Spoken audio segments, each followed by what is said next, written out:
Irmãos amados, nós vamos então abrir a palavra de Deus no Evangelho de Cristo, conforme o relato de Lucas, capítulo 5. Lucas, capítulo 5.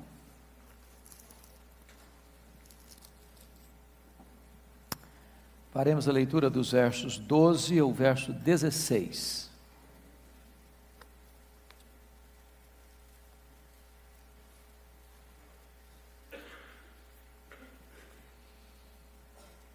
A cura de um leproso. Aconteceu que, estando ele numa das cidades, veio à sua presença um homem coberto de lepra. Ao ver a Jesus, prostrando-se com o rosto em terra, suplicou-lhe: Senhor, se quiseres, podes purificar-me. E ele, estendendo a mão, tocou-lhe, dizendo: Quero, fica limpo. E no mesmo instante lhe desapareceu a lepra.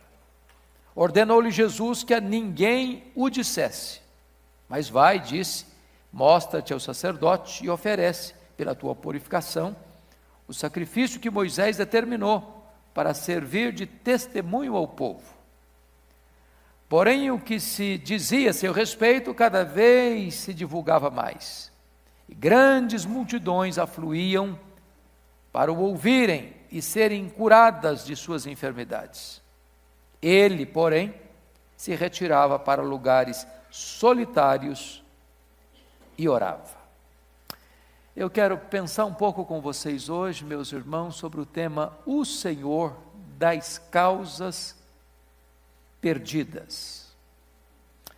Esse texto que acabamos de ler está registrado também por Mateus, no capítulo 8, e também por Marcos, capítulo 1. É Mateus que nos informa que esse episódio, a cura desse leproso, aconteceu imediatamente depois que Jesus desce do monte, onde ele ensinou, pregou o chamado Sermão do Monte. Ali ele demonstrou autoridade para ensinar. E ao descer do monte, ele demonstrou autoridade para curar. Porque Jesus ensina e faz.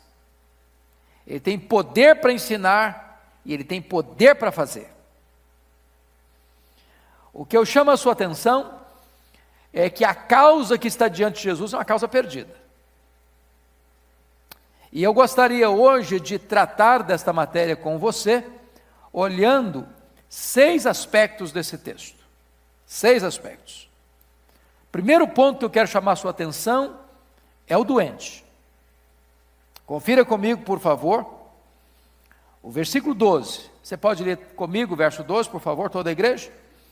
Aconteceu que, estando ele numa das cidades, veio à sua presença um homem coberto de lepra. Ao ver a Jesus, prostrando-se com o rosto em terra, suplicou-lhe: Senhor, se quiseres, podes purificar. É muito importante perceber uma coisa. Lucas, que era médico, ao descrever este doente e ao tratar do diagnóstico da doença, é o evangelista mais preciso, porque somente Lucas nos dá essa informação que está escrito: um homem coberto de lepra. Se ele está coberto de lepra, significa que esse homem tem o seu corpo devastado pela lepra, que esse homem está tomado pela lepra, que a doença já está no seu estágio mais avançado, que esse homem já é uma carcaça humana, que esse homem já é uma chaga aberta, mal cheirosa. Portanto, esse homem está numa situação como que no corredor da morte. Ele está apodrecendo vivo. Não tem mais qualquer chance ou esperança de reverter esse diagnóstico. Eu não sei se vocês se lembram, acho que todos aqui já devem ter assistido o filme Ben-Hur, e se lembram daquela cena tão triste da mãe de Ben-Hur, a irmã de Ben-Hur, sendo jogada numa caverna, onde ficaram leprosas.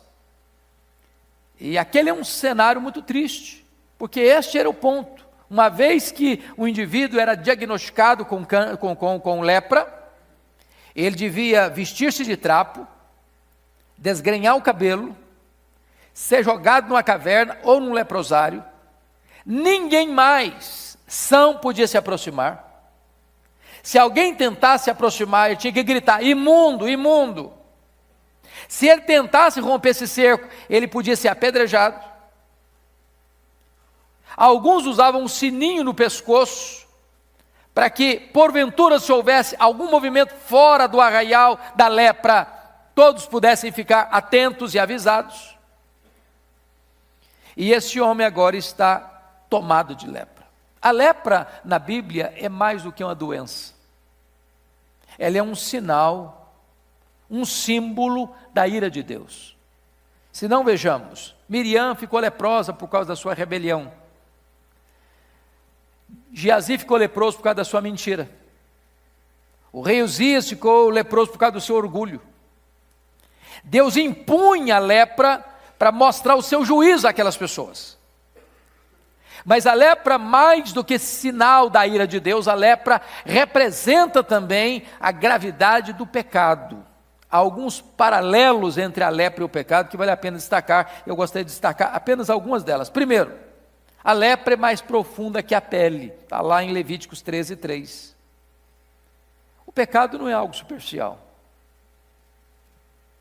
Irmãos amados, quanto mais você vive, mais você tem consciência de quão miserável pecador você é. O pecado está dentro de nós.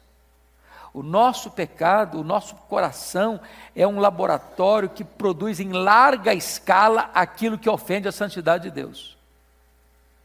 O pecado está dentro de nós, ele não está na estrutura social, ele não está lá na sua casa, na sua família, nos seus relacionamentos, ele está dentro do seu coração.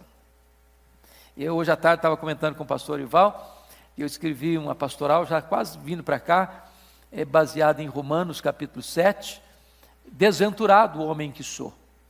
E o título que eu dei a esse artigo foi exatamente este: eu sou o meu maior problema.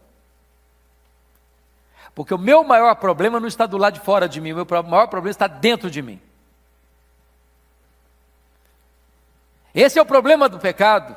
Ele não é superficial, ele é profundo. Mas mais do que isso, a lepra, além de não ser superficial, ela separa. Essa é a marca da lepra. Uma pessoa leprosa, ela não pode conviver com outra pessoa sadia, ela tem que ser separada, tem que ser alienada, tem que ser jogada para a lateral da vida. E o pecado separa você de Deus, o pecado separa você da sua família, o pecado separa você das pessoas, o pecado separa você de você mesmo. O pecado aliena você. Ergue muros na sua vida. Constrói grades de reclusão na sua alma. Mas em terceiro lugar, a lepra tinha outra característica. Como é que uma pessoa descobria que ela estava leprosa? Via de regra. Não tinha todos os exames modernos de sangue que tem hoje. Via de regra, a pessoa descobria que ela estava leprosa quando ela lidava com a água quente e caía essa água ou na mão, ou no pé, ou em um parte do corpo e não sentia dor. Significa que a lepra insensibiliza. Não é assim o pecado? Você comete um pecado hoje, seu coração se desespera. Se você repetir amanhã, já está um pouco melhor, mais amenizado. Se você repete outra vez, daqui a pouco você não está sofrendo mais nada. Não é porque o pecado não é mais grave, é porque você está no estágio mais avançado da doença. Perdeu a sensibilidade. A consciência cauterizou. É como aquela rã que você coloca num balde de água fria, e ela está muito confortável. Aí você vai aquecendo o fogo, e ela vai se adaptando ao calor, e ela não se incomoda. Daqui a pouquinho ela é fritada ali dentro. Assim é o pecado. Assim é o pecado. Quarto lugar, a lepra deixa marcas. Meus irmãos, uma pessoa leprosa, dependendo do estágio da doença, vai perdendo as cartilagens no nariz, nas orelhas, nos lábios, na ponta dos dedos. O corpo vai se deformando. Pois assim é o pecado. O pecado deforma. Deforma o caráter, deforma o nome, deforma a vida, deforma o casamento, deforma a família, deforma os relacionamentos, deforma a alma. É assim o pecado, é assim o pecado. David Wilkerson, numa das suas obras, disse que ele trabalhava com pessoas de alto risco na área de drogas em Nova York. Algumas pessoas lá na época do LSD, que pessoas tinham assim coisas meio fantasiosas, de pessoas arrancar as unhas nas paredes ou enfiando os dedos nos olhos, arrancando os olhos, no seu desespero, por causa das drogas. Pois assim também é o pecado. Ele degenera, ele deforma, ele deixa marcas. Mas mais, como o pecado, a lepra é progressiva e contamina. Irmãos amados, pense comigo nisso. Alguém já comparou o pecado como o rio Amazonas? Se você vai na cabeceira do rio, onde nasce o rio, uma criança pode brincar, mas vem os afluentes, mais outro afluente, mais outro afluente. Daqui a pouquinho vai se avolumando, vira um mar, que nenhum nadador, por mais profissional, consegue sair de um lado e para o outro nadando. Assim é o pecado. Ele começa pequeno, parece inofensivo. Alguém já disse que parece um fio de linha que você arrebenta com muita facilidade. Daqui a pouquinho vira uma corda grossa, um cabo de aço, e você não consegue mais vencer. É o vício. É a dependência química, é a dependência do álcool, é a dependência do sexo, é a dependência da mentira, é a dependência da vaidade, é a dependência do pecado que vai enleando você como num cipoal. É como aquele camarada que domava as jiboias, e ele dominava a jiboia, e brincava com a jiboia, e ele enrolava a jiboia no corpo, a jiboia enrolava no corpo dele, e tal, e tal. Daqui a pouquinho, num espetáculo ao vivo, os ossos começaram a se instalar, e a plateia aplaudindo, pensando que aquilo fazia parte do espetáculo. Tantas vezes acostumaram com aquilo. Não, ela estava destruindo aquela pessoa. Assim é o pecado. Um dia você brinca com ele é prazeroso, ele é deleitoso, e você se livra da primeira, você se safa da segunda, e você vai achando que não tem mais nenhum risco, nenhum perigo para a sua vida. Chega um momento que a destrói. Assim é a lepra. Mas a lepra, como o pecado, deixa a pessoa impura. Impura. Você perde a comunhão com Deus. Há um cansaço. Há uma coisa muito importante, irmãos. As pessoas, o pastor Orival falou agora há pouco da questão da depressão, da angústia, do cansaço emocional. O cansaço físico, uma boa noite de sono você resolve. Mas esse cansaço emocional, você pode tirar férias, não resolve. Você pode fazer uma viagem para o lugar mais bonito do mundo, não resolve. Você pode ir para uma festa, não resolve. Você pode comprar uma roupa cara e botar e olhar no espelho, tudo bem, tá bonito, não resolve. Você pode ir para o restaurante mais caro da cidade, não resolve. Você pode escutar a música mais romântica ou o louvor mais inspirador, não resolve. O pecado cansa, o pecado deprime, o pecado fustiga, o pecado tira a sua paz. É assim também com a lepra. Mas finalmente, irmãos, para a gente perceber a gravidade do problema, a lepra mata. Ela vai destruindo pouco a pouco, a pessoa vai apodrecendo pouco a pouco, a pessoa vai sendo destruída pouco a pouco, mas o final dessa linha é a morte. Assim também é o pecado. E esse texto nos informa que esse homem está nessa situação, a causa perdida, tomado de lepra. Mas notem comigo o que esse homem faz. Diz o texto que ele veio à sua presença. Eu não sei como é que você hoje está, que tipo de problema que você lida hoje, que você diz, ou Jesus faz um milagre ou eu não vejo saída. Os recursos humanos já foram todos esgotados, não tem saída. As propostas que eu já busquei, não encontrei saída. Eu quero dizer para você que há esperança para você. Venha Jesus. Deixa essa causa nas mãos de Jesus. Traga você e se coloque na presença de Jesus. E o texto nos informa no versículo 12, que ao ver Jesus, prostrou-se com o rosto em terra. Diz Marcos que ele se ajoelhou. E diz Mateus que ele adorou. Ele se posiciona numa postura aqui de humildade, de dependência, de clamar por socorro, de pedir ajuda. de reconhecer que ele não tem nada a exigir, que precisa de misericórdia. E se você perceber, ele não chega exigindo, ele suplicou. A esperança começa a brotar na nossa vida, meus irmãos, quando nós nos prostramos aos pés de Jesus. A esperança começa a vir quando você recorre a Jesus, quando você deixa a sua causa impossível nas mãos de Jesus. E notem vocês que ele estabelece algo maravilhoso. Primeiro, ele reconhece a soberania de Jesus. Se tu quiseres. Eu não imponho a minha agenda para Jesus. Eu preciso depender da vontade dele. Ele é quem manda. Ele é soberano.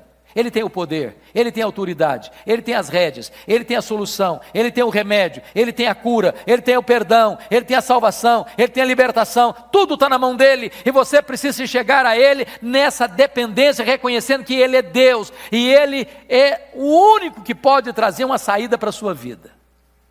Agora notem vocês, que ao reconhecer a soberania de Jesus, ele pede algo sublime: Senhor, se quiseres, podes purificar-me. Ele sabe que Jesus não só é soberano, mas que Jesus pode. E se Jesus quer, ele pode. Hoje eu espero que você não tenha a mínima dúvida disso. Qual é a causa que você diz? Não tem jeito não. Tem 30 anos que eu oro pela conversão desse fulano, dessa fulana, até hoje está incrédulo. Pois Jesus pode. Mas a medicina já deu o diagnóstico, não tem cura, pois Jesus pode. Mas o meu casamento só sobrou mágoa, mas Jesus pode. Mas o meu filho, a minha filha, se afastou de tal maneira de Deus, que eu não vejo mais esperança, pois Jesus pode. Mas aquela pessoa é cética demais, ela blasfema, ela zomba, ela escarnece, mas Jesus pode. Se tu quiseres, tu podes purificar-me. Esse é o quadro desse doente. Ele tem um problema insolúvel, mas ele busca a pessoa certa. Ele vai com a atitude certa. Ele reconhece que esse a quem ele busca é soberano. E ele sabe que ele tem poder, todo o poder. E ele se submete ao escrutínio e à vontade daquele a quem ele recorre. Esse é o primeiro ponto, o doente. Mas vamos ver o segundo ponto desse texto, que é o médico. É o médico. Olha comigo aí, por favor. O versículo 13, e ele estendendo a mão, tocou-lhe, dizendo, quero, fica limpo, e no mesmo instante lhe desapareceu a lepra. Então vamos entender algumas coisas, porque Marcos nos ajuda, contribuindo com essa informação, com um fato que não tem aqui, nem em Mateus. Jesus profundamente compadecido dele. Então, o paciente, o doente, reconhece que o médico tem todo o poder. Que embora o diagnóstico não tem cura, para esse médico tem cura. Mas o texto nos informa, de uma maneira tão linda, que a primeira coisa que Jesus Cristo fez foi se compadecer dele. Profundamente. Então, eu quero dizer para você que a sua causa não é indiferente aos olhos de Jesus. Que o problema que você enfrenta, Jesus sabe qual é. Que as lágrimas que você verte, Jesus está vendo. Que a dor que pulsa e lateja no seu peito, Jesus está vendo. Que Ele se importa com você. Que Ele não é indiferente a você. Que Ele não está longe de você. Ele se compadece profundamente. Mas está escrito ainda que Jesus não só se compadece, porque é possível me compadecer, irmãos.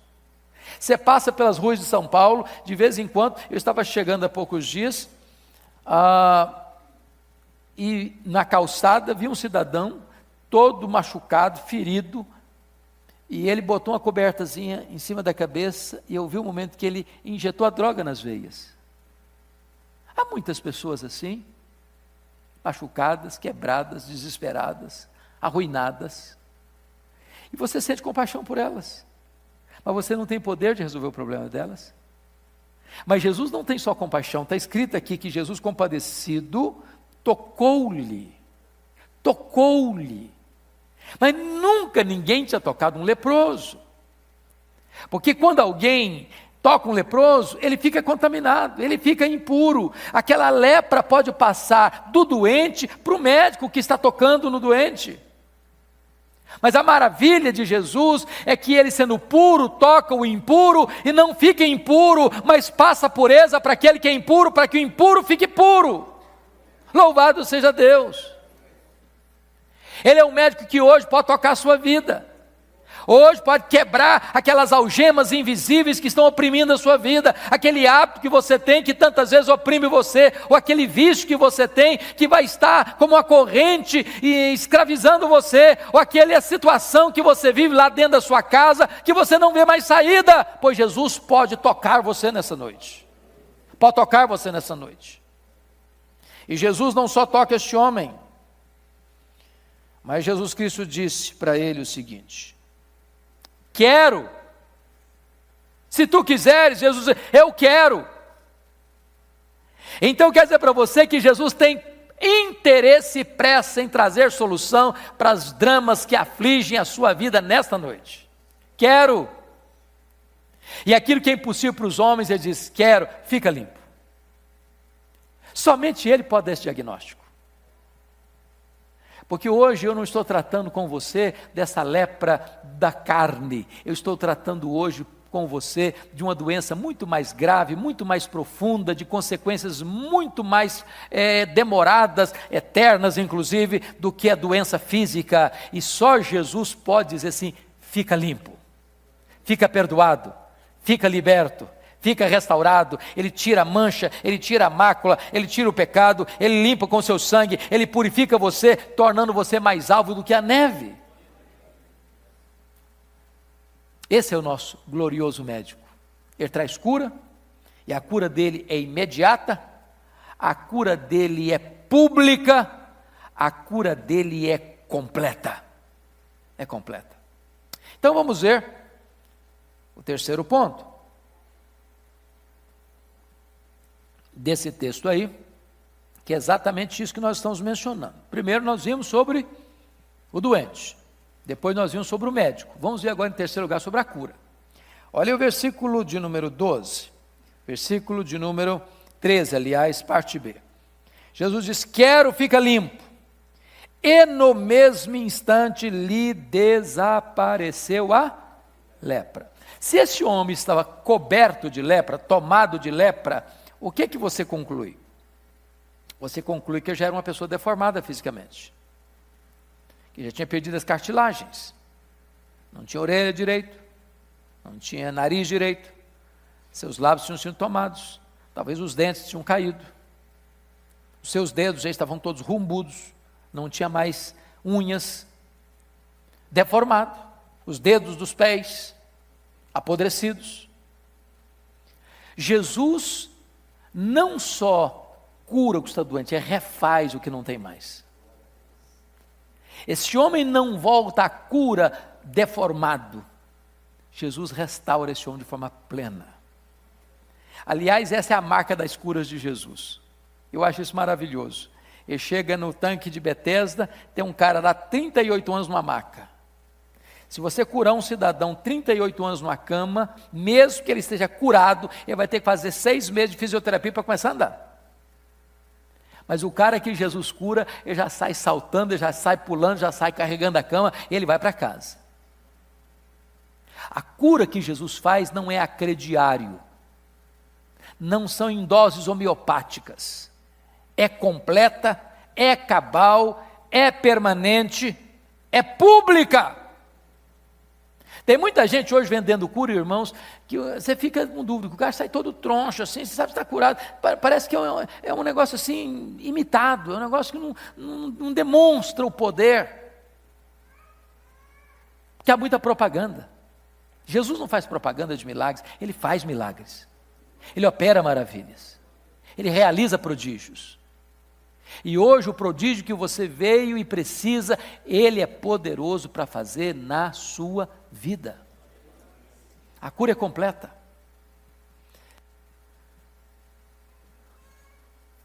Eu não sei como é que está a sua vida com Deus, mas não é o fato de você pertencer a uma igreja, ou vir de uma família cristã, ou vir aqui no Conexão às segundas-feiras, que você possa dizer, bom, eu estou salvo. E a pergunta que eu vou lhe fazer hoje é essa: você está salvo? Seus pecados já foram perdoados? Você tem plena convicção de que o seu nome está escrito no livro da vida? Você tem a garantia que o Espírito Santo habita em você? Você tem a segurança de que você tem o selo do Espírito Santo no seu coração? Você tem a certeza que o seu nome está na mão daquele que morreu por você e verteu o seu sangue por você? Você tem esta convicção de que Ele é o Senhor da sua vida? Porque hoje Jesus está aqui para fazer esta obra maior na sua história. Não basta ser um religioso, não basta ser evangélico, não basta ser protestante, não basta ser um arminiano ou um calvinista, não basta ser seguidor desta ou daquela ala teológica. A grande pergunta é: seus pecados já foram cancelados? Hoje Jesus está aqui para limpar você, para perdoar você, para transformar você, para fazer esse milagre da conversão na sua vida e na sua história. Ele é o médico, o grande médico. Mas vamos ver, em quarto lugar, o testemunho. Olha comigo, por gentileza, o versículo 14. Você pode ler comigo 14? Ordenou-lhe Jesus que a ninguém o dissesse, mas vai, disse, mostra-te ao sacerdote e oferece pela tua purificação o sacrifício que Moisés determinou para servir de testemunho ao povo. Então preste bem atenção em duas coisas aqui. Primeiro, Jesus dá uma ordem para esse indivíduo, e Marcos é mais enfático ainda. Se você observar Marcos capítulo 1, a fala de Jesus lá com ele foi uma fala muito forte nesse sentido, porque está escrito assim, no versículo de número 43, fazendo-lhe então veemente advertência. Não foi um pedido, é uma veemente advertência. E qual advertência? Ordenou-lhe Jesus que a ninguém o dissesse. Aí você pode perguntar assim, bom, não estou entendendo Jesus, como é que ele faz um milagre desse e pede para não contar? Pede não, manda para não contar para ninguém. Quando você recebe uma bênção, você quer fazer o quê? Contar. Mas por que Jesus está dizendo para não contar? Por duas razões. Se você está entendendo, as pressões sobre o ministério de Jesus estão crescendo. As oposições ao ministério de Jesus estão crescendo.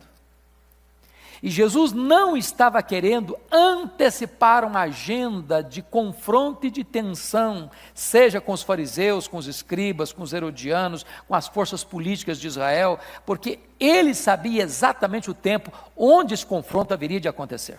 Antecipá-lo não era a sua agenda. Segundo motivo, Jesus não queria que as multidões olhassem para ele apenas como um operador de milagres. Ele chegou a dizer isso, lá em João 6, que a multidão o seguia porque havia provado do pão. E ainda hoje, meus irmãos, há muitas pessoas que recorrem a Jesus, correm para Jesus, mas não é que elas estão interessadas em perdão, não é que elas estão interessadas em salvação, não é que elas estão interessadas em uma vida e um relacionamento com Deus, elas estão interessadas numa panaceia, elas estão interessadas apenas no alívio imediato de alguns problemas terrenos e temporais. Elas não querem Deus, elas querem alívio para as suas dores, do aqui e do agora.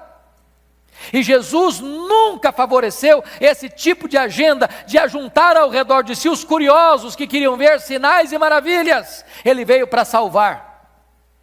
Então ele diz, não conte nada para ninguém. Mas, depois dessa ordem, tinha uma outra ordem.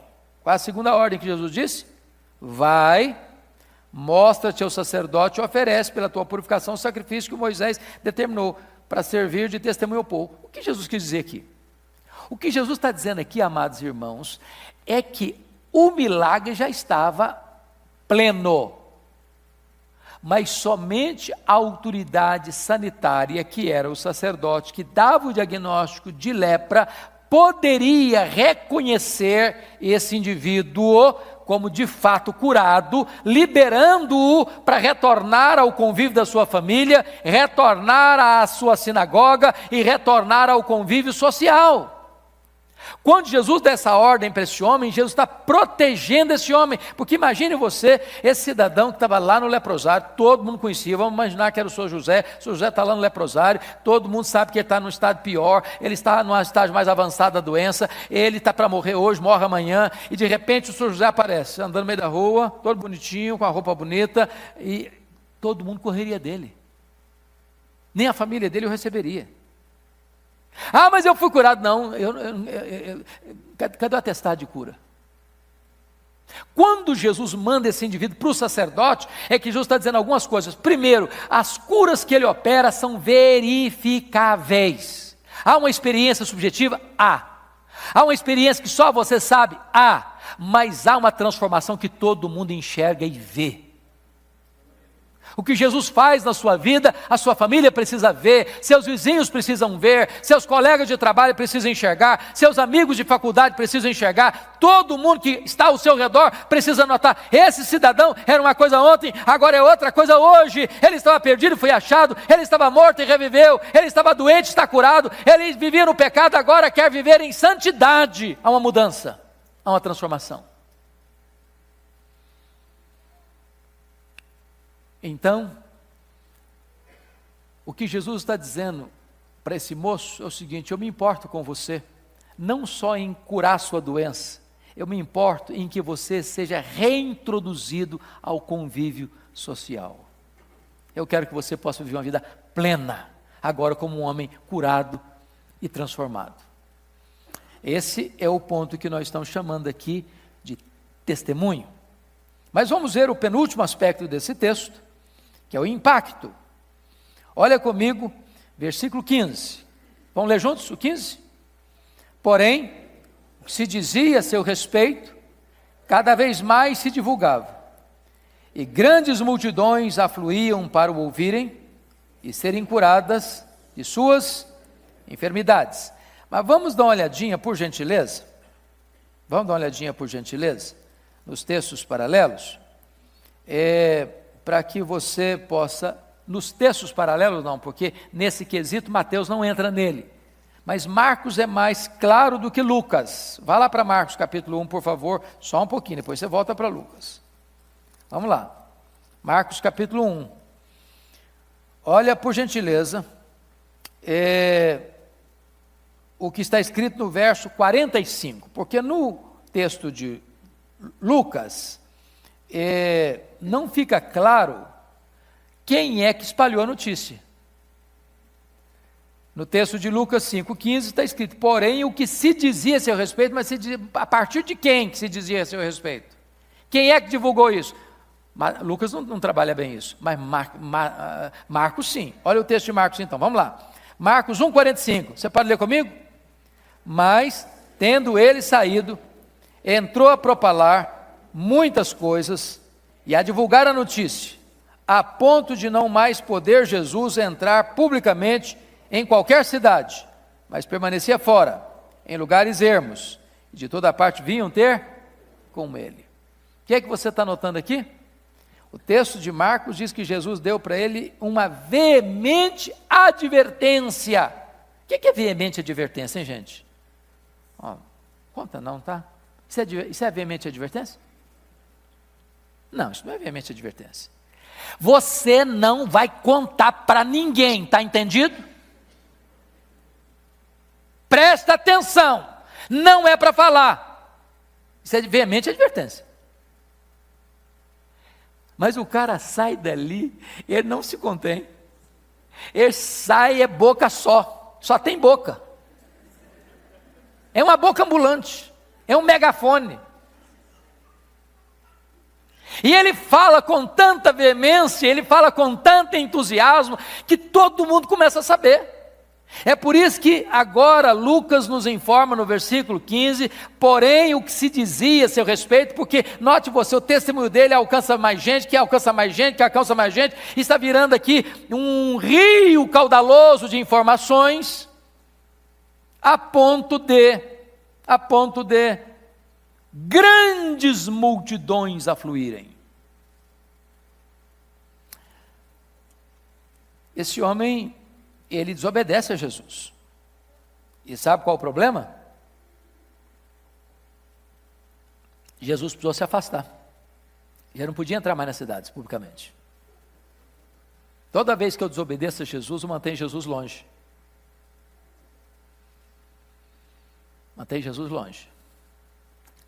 Mas, por outro lado, esse homem nos dá uma lição de vida. Porque aquele a quem Jesus advertiu veementemente, por favor, não fale, ele sai e fala. E aí Jesus nos dá uma ordem veemente: ide, portanto, fazei discípulos de todas as nações. Aí nós nos calamos. Não é uma contradição?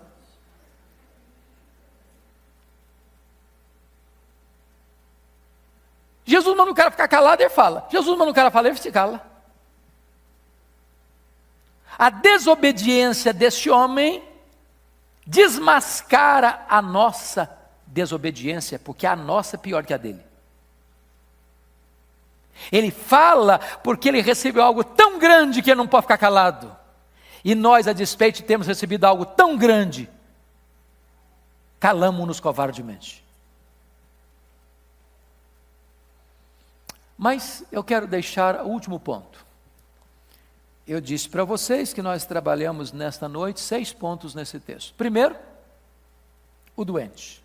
Segundo, o médico.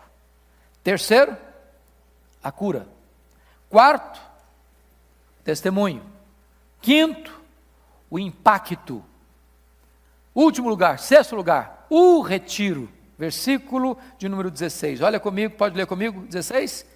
Ele, porém, se retirava para lugares solitários e orava. Amados irmãos, o ministério de Jesus, a agenda de Jesus nos choca demais. Porque Jesus era um pregador. E quando um pregador vê que multidões estão vindo, via de regra, ele não foge. Não é verdade? O pregador gosta de falar para muita gente. É óbvio. Né? Se tivesse o dobro de gente aqui, seria melhor. Se tivesse o triplo, melhor ainda. E é por isso que o pastor Ivaldo está falando todo dia, vamos ampliar o espaço, vamos arrumar um lugar maior para ter mais gente. Agora, o grande aspecto é que Jesus tem o poder que você e eu não temos, de sondar os corações. E ele sabia de uma coisa, que muitas dessas multidões que vinham para ele, vinham apenas para buscarem uma bênção material. Jesus pode dar uma bênção material, irmãos. Ele pode curar o doente. Ele pode dar um emprego para quem está desempregado. Isso é uma bênção. Só que isso não resolve a sua vida de forma plena. É por isso que nós discordamos frontalmente daqueles que hoje ensinam a palavra de Deus, como se a palavra de Deus só ensinasse isso. Conta a benção aí. Não, eu tinha uma casa pequena, comprei uma casa grande. Eu morava de aluguel, agora eu tenho uma casa assim, 5 estrelas. Eu andava a pé, agora eu tenho uma bicicleta. Não, agora bicicleta não, eu tenho agora um carro. Eu vivia com um Fusquinha, agora eu tenho um Mercedes-Benz. Não, mas eu vivia de Mercedes, agora eu tenho um jatinho. Agora eu só viajava aqui no Brasil, agora eu viajo nas minhas mais importantes viagens internacionais. É como se isso aí fosse tudo do Evangelho. Isso aí é a perfumaria do Evangelho, mas não é o Evangelho. O Evangelho é a graça, o Evangelho é o seu pecado perdoado, o Evangelho é você ser transformado, o Evangelho é você ser cidadão do céu, o Evangelho é você ser nova criatura, o Evangelho é você ser o homem e a mulher que vai morar com Jesus por toda a eternidade. Isso é Evangelho, é a graça salvadora de Deus. Então o que Jesus Cristo fazia quando percebia que as multidões queriam só isso? Ele se retirava. Se retirava. Mas o que significa ele se retirava? Significa o seguinte, que comunhão com Deus é mais importante do que sucesso no ministério. Nós gostamos de holofotes. E Jesus não se impressiona com holofotes. Nós gostamos de glamour. Jesus não se impressiona com glamour.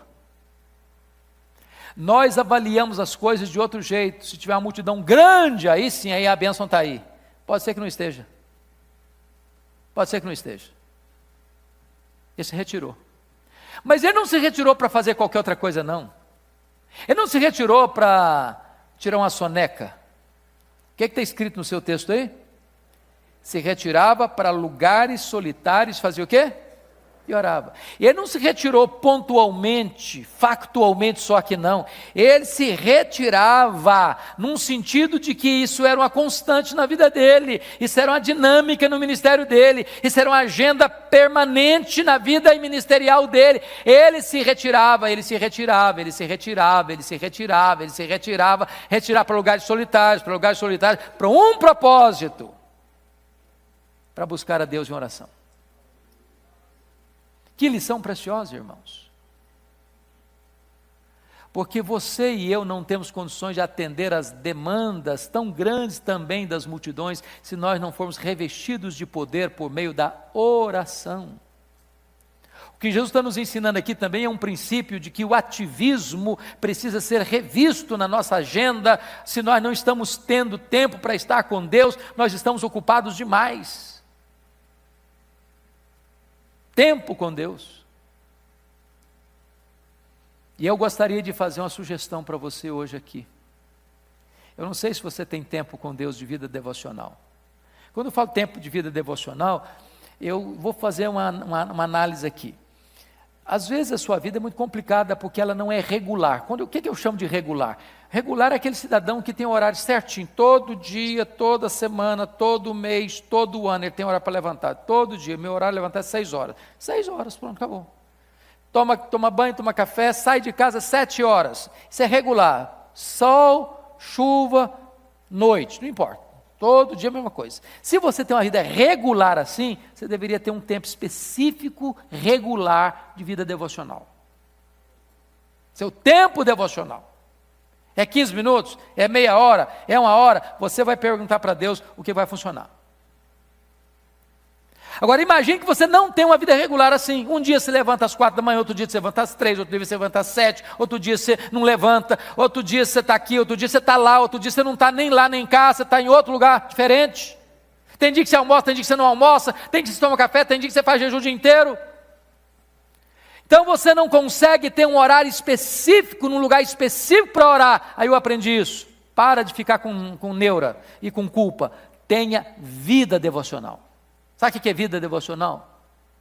Não importa se você está no táxi, se você está no ônibus, se você está dirigindo seu carro, se você está no metrô, se você está no avião, se você está no aeroporto, se você está no hotel, se você está no seu trabalho, se você está em casa, você está antenado com Deus, em vida com Deus. Vida devocional. Mas você não pode abrir mão de uma coisa: orar a Deus, buscar a Deus. Sabe qual é o resultado? E eu termino aqui. Confira comigo o versículo seguinte, versículo 17. Já não está mais no nosso texto, mas tem uma informação preciosa aí. Quem pode ler comigo todo o versículo 17? Vamos lá? Ora, aconteceu que num daqueles dias estava ele ensinando, e achavam-se ali assentados os fariseus e mestres da lei, vindos de todas as aldeias da Galileia, da Judéia e de Jerusalém. E o poder do Senhor estava com ele para quê? Para curar. Jesus era o Filho de Deus, mas ele era verdadeiramente homem. E ele precisava, como homem, de poder. E onde ele alcançou esse poder? Onde ele recebeu esse poder? Nos seus retiros constantes de oração. Tem hora que o nosso tanque está vazio, está não? Tem hora que a gente está andando na reserva, está não? Ou só comigo que acontece isso?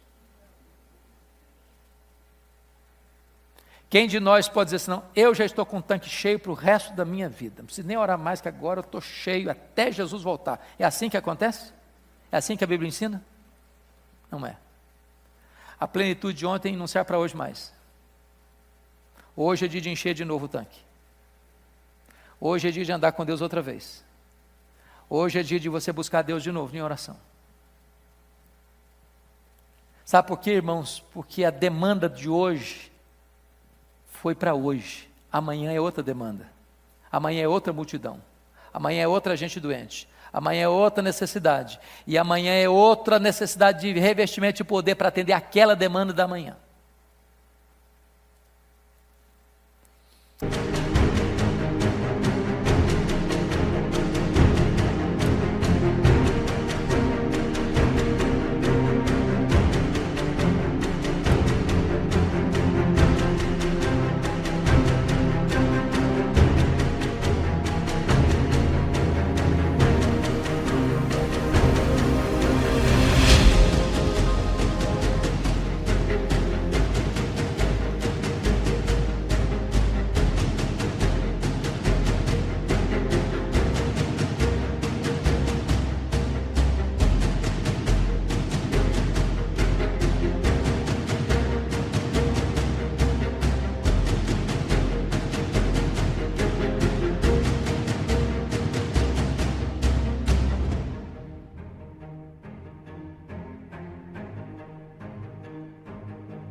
Então nós vamos buscar Deus em oração. Porque o Senhor que resolve aquilo que não é possível o homem resolver está aqui. E como nós não somos o que sentimos, como nós não somos o que falamos, mas nós somos o que fazemos, quem sabe hoje você possa tomar uma decisão. E eu vou propor duas pelo menos. Primeiro, o que é que hoje você tem na sua vida, ou na sua família, que você tem que dizer assim, ou Jesus faz um milagre, ou não tem saída. Você quer deixar esse problema aos pés do Senhor hoje?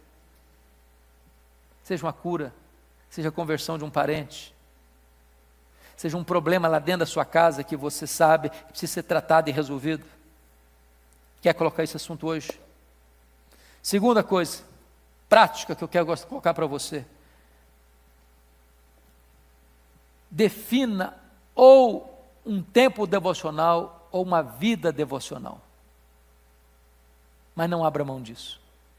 Não deixe que o corre-corre da vida te sugue a ponto de você não ter tempo para Deus. Se você está ocupado demais a ponto de não ter tempo para orar, você de fato está muito ocupado. Ativismo não vai resolver sua vida. Você precisa de poder. Então vamos ficar em pé e vamos orar.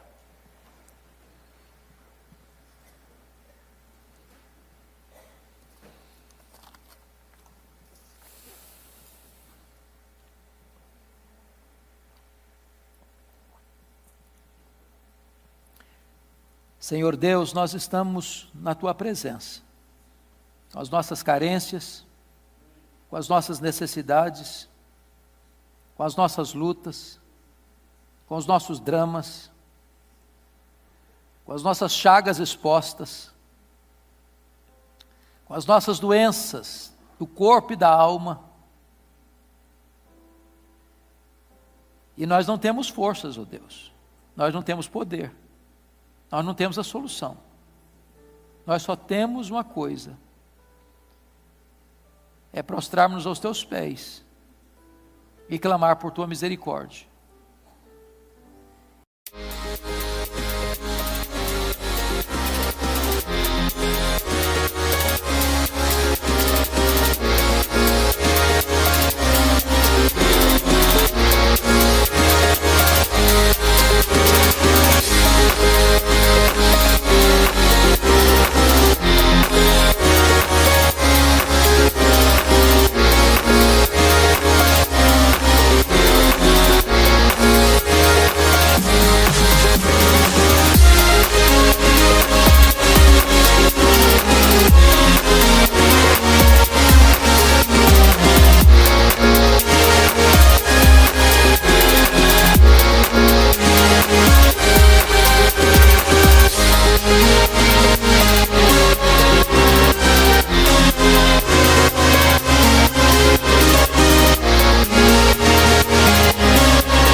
aqui estamos nós, necessitados e carentes aos pés do teu Filho Jesus, dizendo: Senhor, se tu quiseres, tu podes purificar-me. Se tu quiseres, tu podes curar. Se tu quiseres, tu podes agora mesmo romper o poder do vício, o poder do pecado, aquelas mazelas que nos afligem, aqueles verdugos da consciência que atormentam.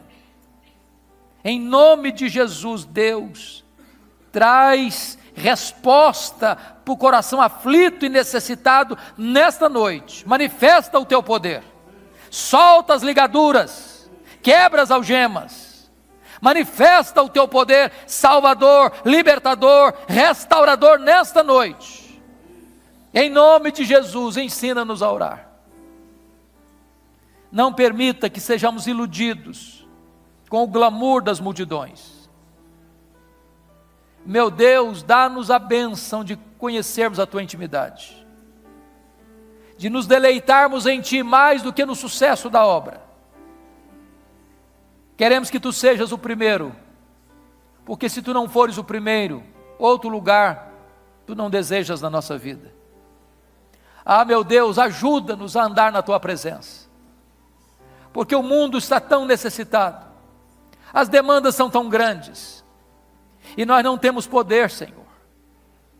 Às vezes somos como aqueles discípulos ao sopé do monte da transfiguração, os oprimidos estão aí, e nós não estamos revestidos de poder para socorrê-los. Tem misericórdia de nós, tem misericórdia de nós, e reveste-nos com o poder do Espírito Santo. Abençoa o teu povo, que ao voltar para casa o teu povo volte na plenitude da tua graça, revestido com o poder do teu Espírito. Que nós tenhamos a plena certeza nesta noite, de que tu és o Senhor das causas perdidas, o Senhor da nossa vida e da nossa história. Louvado seja o teu nome, em nome de Jesus. Aleluia. Amém.